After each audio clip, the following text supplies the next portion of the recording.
ఆకాశవాణి ప్రాంతీయ వార్తలు చదువుతున్నది పోపూరి మురళీకృష్ణ ప్రసాద్. ముఖ్యాంశాలు. భారతీయ రైల్వేలు అందించే సేవలకు ఎటువంటి వస్తు సేవల పన్ను జీఎస్టీ వర్తించదని 54వ జీఎస్టీ కౌన్సిల్ సిఫార్సు చేసింది. వరద ప్రభావిత ప్రాంతాల్లో పరిస్థితులను సాధారణ స్థితికి తీసుకురావడానికి ప్రభుత్వం అన్ని చర్యలు తీసుకుంటోందని ఆంధ్రప్రదేశ్ ముఖ్యమంత్రి నారా చంద్రబాబు నాయుడు పేర్కొన్నారు. ఆంధ్రప్రదేశ్లో ముంపు సమస్యను పరిష్కరించేందుకు కమిటీ వేయనున్నామని ఉప ముఖ్యమంత్రి కె. పవన్ కళ్యాణ్ వెల్లడించారు. తెలంగాణలో చేనేత కార్మికులకు రుణాలను త్వరలోనే మాఫీ చేస్తామని ముఖ్యమంత్రి ఏ. రేవంత్ రెడ్డి చెప్పారు. ఆత్మహత్యల నివారణ పట్ల అవగాహన కల్పించే ఉద్దేశంతో ఈరోజు ప్రపంచ ఆత్మహత్యల నివారణ దినం పాటిస్తున్నారు. ఇక వార్తల వివరాలు.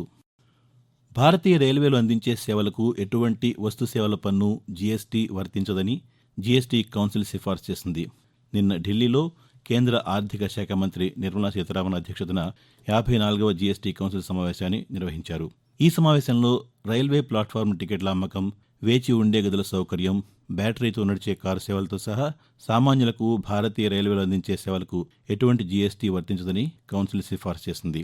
ఈ సమావేశానికి ఆర్థిక శాఖ సహాయ మంత్రి పంకజ్ చౌదరి, వివిధ రాష్ట్రాల ఆర్థిక మంత్రులు హాజరయ్యారు. కాగా ఈ ఏడాది జూన్లో జరిగిన చివరి జీఎస్టీ కౌన్సిల్ సమావేశం ఉక్కు, ఇనుము, అల్యూమినియం, పాలకేళ్లపై ఏకరీతిగా 12% జీఎస్టీని సిఫార్సు చేసింది.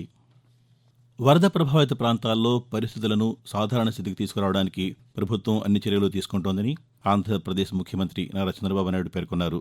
విజయవాడలోని భవానీపురం, సితారా రోడ్, ఊర్మిళా నగర్, కబేళా సెంటర్, చిట్టినగర్, అజిత్ సింగ్ నగర్ ప్రాంతాల్లో నిన్న ఆయన పర్యటించారు. ఈ సందర్భంగా ముఖ్యమంత్రి మాట్లాడుతూ 9 రోజుల్లో విజయవాడ నగరాన్ని సాధారణ స్థితికి తీసుకొచ్చామని అన్నారు. వరదల కారణంగా పాడైపోయిన విద్యుత్ గృహోపకరణాలు బాగు చేయడానికి ఆయా కంపెనీల వారు వచ్చేలా చర్యలు తీసుకుంటున్నామన్నారు. నగరంలో 4-5 చోట్ల మెకానిక్లను ఏర్పాటు చేసి వాహనాలు బాగు చేయిస్తామని చెప్పారు. చిన్న దుకాణాలు, తోపుడు బండ్లు ఉన్నవారికి ఆర్థికంగా చేయూత ఇచ్చేందుకు బ్యాంకులతో మాట్లాడి రుణాలు ఇచ్చేలా చూస్తామని ముఖ్యమంత్రి తెలిపారు. ఆంధ్రప్రదేశ్లో ముంపు సమస్యను పరిష్కరించేందుకు క్షేత్రస్థాయి అధ్యయనం చేసి సమగ్ర నివేదిక ఇచ్చేలా కమిటీ వేయనున్నామని ఉప ముఖ్యమంత్రి కె. పవన్ కళ్యాణ్ తెలిపారు. కాకినాడ జిల్లా పిఠాపురంలోని గొల్లపురంలో ఏలూరు వరద ప్రభావంతో ముప్పు బారిన పడ్డ ప్రాంతాల్లో నిన్న ఆయన పర్యటించారు. అనంతరం పాతికేయులతో మాట్లాడుతూ నీటి వనరుల ఆక్రమణలు పెరిగే కొద్దీ నష్టం జరుగుతోందన్నారు.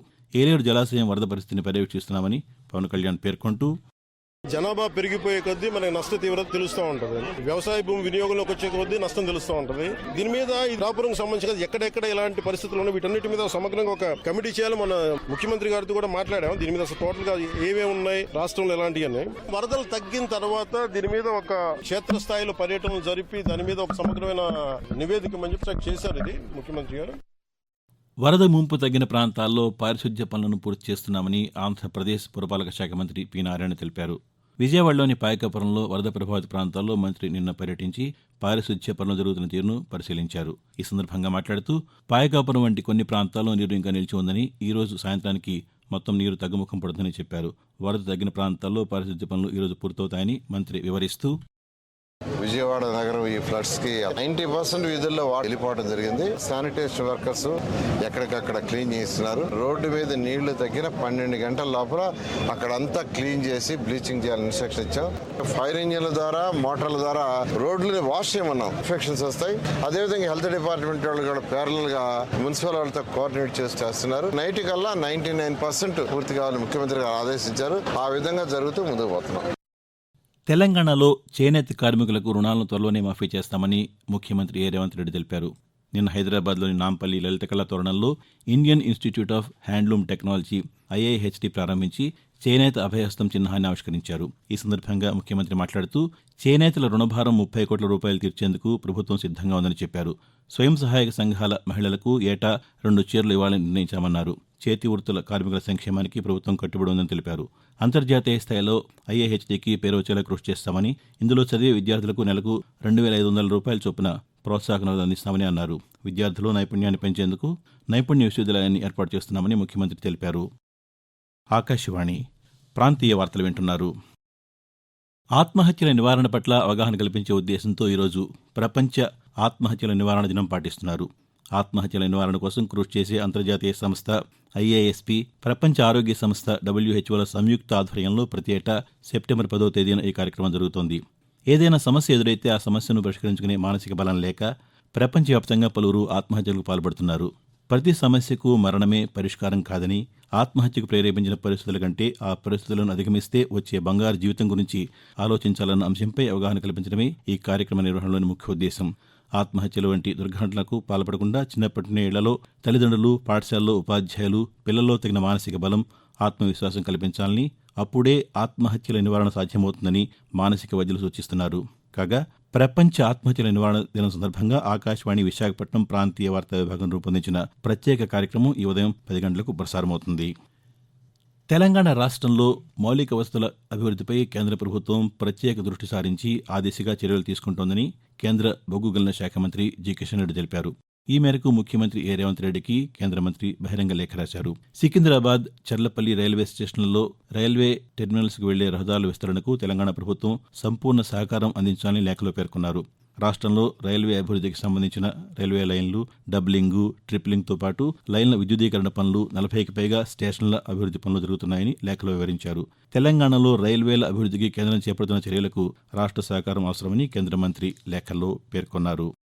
వరద బాధితులను ప్రభుత్వం అన్ని విధాలా ఆదుకుంటుందని ఆంధ్రప్రదేశ్ విద్యుత్ శాఖ మంత్రి గొట్టిపాటి రవికుమార్, సాంఘిక సంక్షేమ శాఖ మంత్రి శ్రీ డోలా బాలవీరాంజనేయ స్వామి తెలిపారు. విజయవాడలోని వరద ప్రభావిత ప్రాంతాలైన జక్కంపూడి కాలనీ, చిట్టినగర్, సితారా సెంటర్ ప్రాంతాల్లో మంత్రులు నిన్న పర్యటించారు. ఈ సందర్భంగా వారు మాట్లాడుతూ జక్కంపూడి కాలనీలోని ప్రతి బ్లాకుకు విద్యుత్తును పునరుద్ధరించేందుకు ప్రయత్నిస్తున్నట్టు చెప్పారు.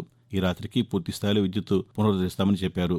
ముంపు ప్రాంతాల్లో భోజనం, తాగునీరు, పాలు అందిస్తున్నామని, బాధితులకు అండగా ఉంటామని మంత్రులు తెలిపారు.